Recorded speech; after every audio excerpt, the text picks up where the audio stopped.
27년 인생에서 이렇게 길고 지루한 3개월은 상상도 못 해봤다. 교통사고로 다리를 다쳐 병원 신세를 져야 한다는 의사 선생님의 말에 나는 한숨만 푹푹 내쉬었다. 여자 6명이 쓰는 병실은 시도 때도 없이 들려오는 수다와 간호사, 선생님들의 바쁜 발걸음으로 늘 소란스러웠다. 그래도 이 정도면 괜찮다고, 다리만 멀쩡해지면 된다고 스스로를 다독였다. 병원 침대에 누워 천장만 멀뚱히 보던 어느 오후였다.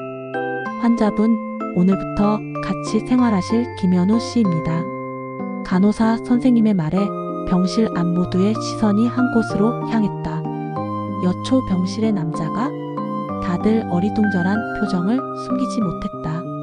내가 있는 병실은 정형외과 병실이었고 분명히 여자 병동이었을 텐데 간호사 선생님은 난감한 표정으로 남자 병동이 꽉 차서 어쩔 수 없이 이곳으로 오게 되었다고 설명했다.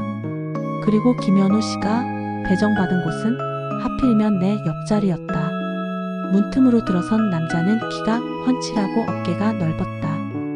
살짝 헝클어진 머리칼 아래로 드러난 얼굴은 피곤함이 역력했지만 뚜렷한 이목구비가 눈길을 사로잡았다. 얼핏 봐도 나와 또래거나 조금 더 많아 보였다. 맙소사, 잘생겼다. 내 눈동자는 그 남자를 슬쩍 스캔했고 마침 그도 고개를 돌려 나를 보고 있었다. 순간 눈이 마주쳤고 나는 당황해서 황급히 시선을 피했다. 3개월을 저 남자와 함께 보내야 한다니 답답함 속에 묘한 설렘이 번지기 시작했다. 김현우 씨가 병실로 들어온 지 일주일째 우리 사이에는 어색한 침묵이 흘렀다. 그와 나는 서로의 존재를 의식하면서도 쉬이 말을 걸지 못했다. 여자들만 있는 병실에서 유일한 청일점인 그는 조용하고 말이 없는 편이었다. 이어폰을 끼고 책을 읽거나 창밖을 바라보는 시간이 많았다. 나는 괜히 인기척을 내거나 보호자와 통화하는 척 목소리를 키우며 그를 힐끗거렸다. 옆자리 침대에 누워있으면 그의 기침 소리, 뒤척이는 소리, 가끔 들리는 작은 한숨 소리가 더 생생하게 들렸다. 그러던 어느 날 저녁 식사가 끝나고 빈 식판을 치우기 위해 휠체어를 타고 움직이던 내가 작은 턱에 걸려 휘청거렸다. 쟁반 위에 그릇들이 와르르 쏟아질 뻔한 순간 휙 나타난 그의 손이 식판을 붙잡아 주었다. 그의 손이 닿은 팔뚝에 순간적인 온기가 느껴졌다. 괜찮아요? 낮고 조용한 목소리, 나를 바라보는 그의 눈빛은 걱정스러움으로 가득했다. 그의 눈을 똑바로 보기가 왜 이렇게 어려운지 나는 겨우 고개를 끄덕이며 네, 덕분에 라고 작게 읊조렸다. 그는 말없이 내가 식판을 제자리에 놓는 것을 도와주고는 다시 자기 침대로 돌아갔다. 고마움과 동시에 왠지 모를 아쉬움이 밀려왔다. 다음날 아침 나는 그의 침대 머리맡에 놓인 책 제목을 유심히 보게 되었다. 잃어버린 시간을 찾아서. 꽤 두꺼운 책이었다. 그에 대한 궁금증은 점점 커져만 갔다. 그릇 사건 이후 우리 사이에는 작은 대화의 물꼬가 트였다. 식사 시간에 마주치면 가볍게 목례를 하거나 간호사가 왔다 가면 짧은 한두 마디를 주고받았다. 병실의 다른 이모님들도 총각이랑 아가씨랑 잘 어울린다며 우리를 볼 때마다 장난스럽게 웃었다. 덕분에 어색함은 조금씩 녹아내리고 있었다. 어느 날 오후 무료함을 이기지 못하고 멍하니 창밖을 보던 내게 그가 먼저 말을 걸었다. 이창씨 심심해 보여요. 아, 네. 뭐? 퇴원하는 날만 기다리고 있어요. 하긴 3개월은 긴 시간이죠. 무슨 일로 입원하게 됐어요? 그의 질문에 나는 사고 경위를 설명했다. 그리고 나도 그의 입원 이유가 궁금했지만 차마 물어보지 못했다. 그는 눈치챘다는 듯 희미하게 웃으며 자신의 이야기를 시작했다. 잠시 출장 갔다가 갑작스럽게 쓰러졌고 정밀 검사를 위해 입원하게 되었다는 그의 이야기는 어딘가 모르게 흐릿했다. 나는 그저 고개를 끄덕이며 들을 수밖에 없었다. 함께 병원 식당에서 밥을 먹고 주사 맞은 이야기를 공유하고 때로는 병원 로비에 있는 작은 쉼터에서 따뜻한 차 한 잔을 마시며 시간을 보냈다. 처음에는 어색하고 불편했던 병원 생활이 그로 인해 조금씩 즐거워지고 있다는 것을 깨달았다. 우리는 병원이라는 작은 세상 안에서 서로에게 의지하며 특별한 존재가 되어가고 있었다. 그는 생각보다 유머러스했고 따뜻한 마음을 가진 사람이었다. 그의 미소를 볼 때마다 잊고 있던 설렘이 스멀스멀 피어났다. 현우 씨와의 시간이 쌓여갈수록 나는 잃었던 감각을 되찾는 기분이었다. 그의 말 한마디, 행동 하나하나에 의미를 부여하게 되었다. 그는 늘 내 이야기를 잘 들어주었고 가끔은 내가 보지도 않았던 병원 드라마의 줄거리를 조용히 요약해주기도 했다. 그가 사온 조그만 빵 하나에도 기분이 좋아졌고 그가 내게 던지는 따뜻한 시선에 하루 종일 설레곤 했다. 어릴 때 꿈이 뭐였어요, 현우 씨?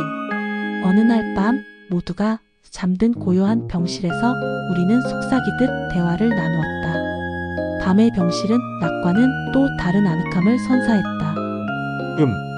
저는 어릴 때부터 남들을 돕는 일을 하고 싶었어요.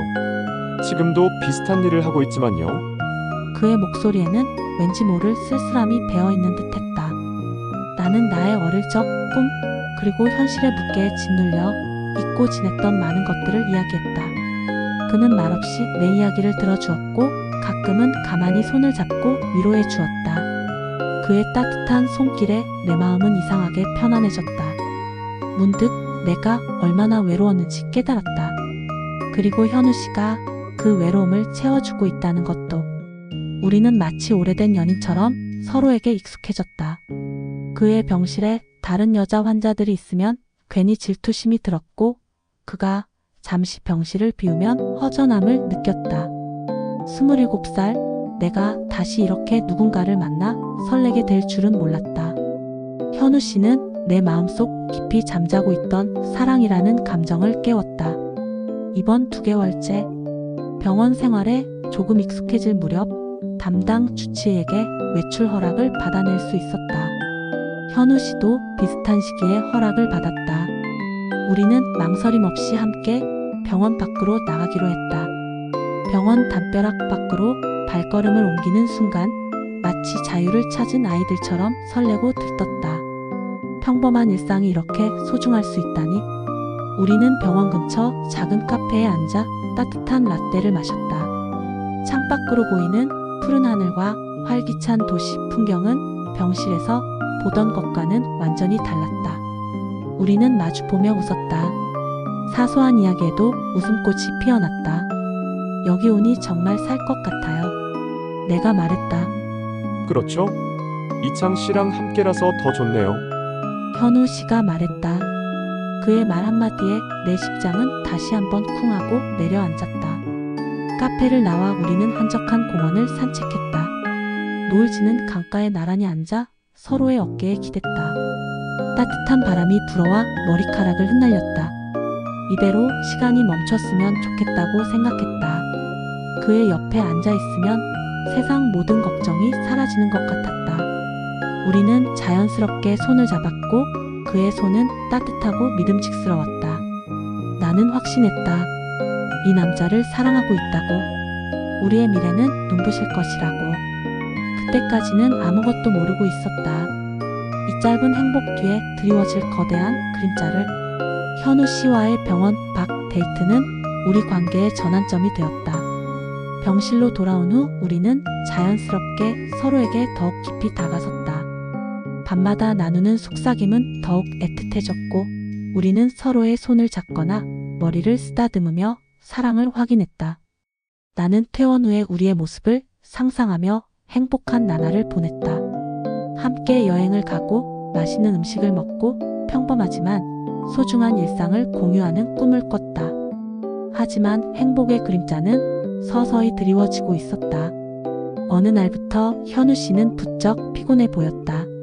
가끔 창백한 얼굴로 식은땀을 흘리기도 했고 식사도 제대로 하지 못하는 날이 늘어났다. 나는 걱정스러운 마음에 그에게 괜찮냐고 물었지만 그는 늘 괜찮다고 그저 몸이 좀 안 좋은 것뿐이라고 말했다. 현우 씨, 요즘 많이 피곤해 보여요. 어디 아픈 데라도 있어요? 아니요, 괜찮아요. 이창 씨 옆에 있으면 금방 나을 거예요. 그는 늘 내 걱정을 미소로 무마하곤 했다. 그러나 그의 눈빛에는 늘 어딘가 모를 슬픔과 불안이 스쳐 지나가는 것을 나는 놓치지 않았다. 나는 혹시 모를 불길한 예감에 휩싸였다. 그가 몰래 주치의를 찾아가거나 약을 먹는 모습을 본 날이면 불안감은 더욱 커졌다. 분명히 무슨 일이 있는 게 분명했다. 내 마음속 한켠에는 행복과 불안이 뒤섞인 복잡한 감정들이 자리 잡기 시작했다. 내 불길한 예감은 틀리지 않았다. 퇴원을 보름 앞둔 어느 날 나는 우연히 현우 씨의 담당 의사와 간호사의 대화를 엿듣게 되었다. 내 마음은 철렁 내려앉았다. 김현우 환자분 많이 위독한 상태라 더 이상 버티기 힘드실 것 같습니다.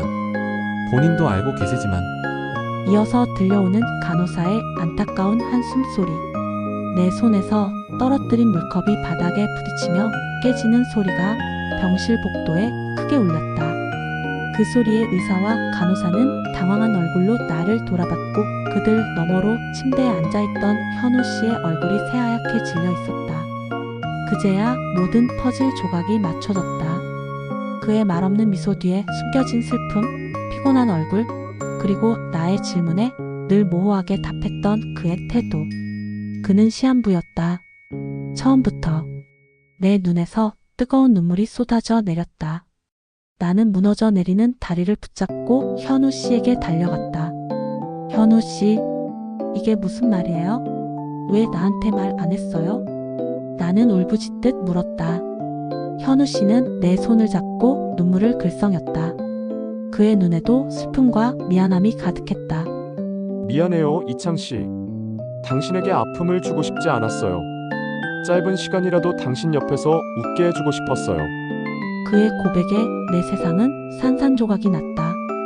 이제 막 피어나려던 사랑은 잔인한 현실 앞에서 무참히 짓밟히는 기분이었다. 왜 하필 지금? 왜 하필 우리에게 이런 시련이 닥친 건지 원망스러웠다. 우리의 행복한 미래는 이미 존재하지 않는 환상이었던 것이다. 슬픈 진실을 알게 된 후 우리의 남은 병원 생활은 이전과는 전혀 다른 의미를 지니게 되었다. 아픈 마음을 애써 부여잡고 우리는 마지막 3개월을 아름다운 추억으로 채우기로 결심했다. 병실 안에서 함께 영화를 보고 서로에게 시시콜콜한 이야기를 해주며 웃었다. 그의 손을 잡고 병원 정원을 거닐며 짧은 행복의 순간들을 소중히 여겼다. 퇴원하는 날 우리는 억지로 미소를 지었다. 기쁨보다는 헤어짐의 슬픔이 더 크게 밀려왔다. 그는 휠체어를, 나는 목발을 짚고 병원을 나섰다. 병원 문을 나서는 순간 우리는 잠시 멈춰 서서 서로를 마주 보았다. 햇살 아래 그의 얼굴은 여전히 잘생겼지만 헬쑥해진 모습이 내 마음을 아리게 했다. 이창 씨, 짧은 시간이었지만 내 인생에서 가장 행복한 3개월이었어요. 당신을 만나서 정말 행복했어요. 그의 목소리는 떨리고 있었다. 나는 그의 손을 잡으며 눈물을 참으려 애썼다. 현우 씨, 저도요. 정말 고마워요. 우리는 병원 앞 작은 벤치에 나란히 앉아 아무 말 없이 하늘을 올려다보았다. 우리의 꿈 많던 미래는 이제 허상이라는 것을 알면서도 서로의 존재 자체로 위안을 얻는 시간이었다. 그는 내게 남은 시간을 의미 있게 보내겠다고 약속했고 나 역시 그 약속을 지키길 바랐다. 그렇게 우리의 병원 로맨스는 짧고도 강렬하게 끝이 났다. 그는 퇴원 후 몇 주 뒤 내게 마지막 편지를 남기고 세상을 떠났다. 편지에는 나를 향한 깊은 사랑과 고마움 그리고 미안함이 담겨 있었다. 병원에서 만난 3개월이라는 시간 그리고 짧았던 이별은 내 인생에 잊지 못할 흔적을 남겼다. 그의 미소를 기억하며 나는 오늘을 살아가고 있다. 언젠가 그의 옆에서 다시 평화롭게 미소 지을 날이 올 것이라고 믿으며